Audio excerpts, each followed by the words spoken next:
আসসালামু আলাইকুম প্রিয় শিক্ষার্থীবৃন্দ। তো তোমরা যারা ময়মনসিংহ বোর্ডের শিক্ষার্থী রয়েছে, তো তোমাদের যে ইংলিশ ফার্স্ট পেপার পরীক্ষা, তো সেটি সমাধান নিয়ে হাজির হলাম।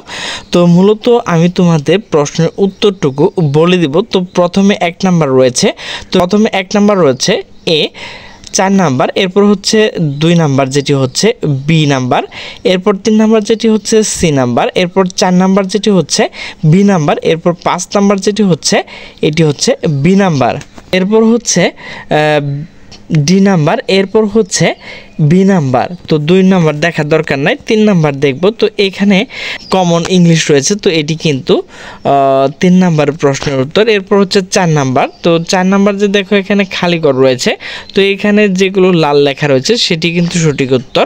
তো এরপর হচ্ছে 6 নাম্বার। তো এখানে লাল লেখা যেগুলো রয়েছে তো সেইগুলোই কিন্তু হচ্ছে সঠিক উত্তর।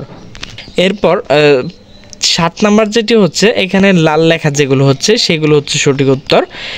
তো প্রিয় শিক্ষার্থীবৃন্দ, আমার ভিডিওটি যদি ভালো লাগে তাহলে অবশ্যই লাইক কমেন্ট শেয়ার করবে। তো সকলে সুস্থ থাকবে, ভালো থাকবে, আল্লাহ হাফেজ।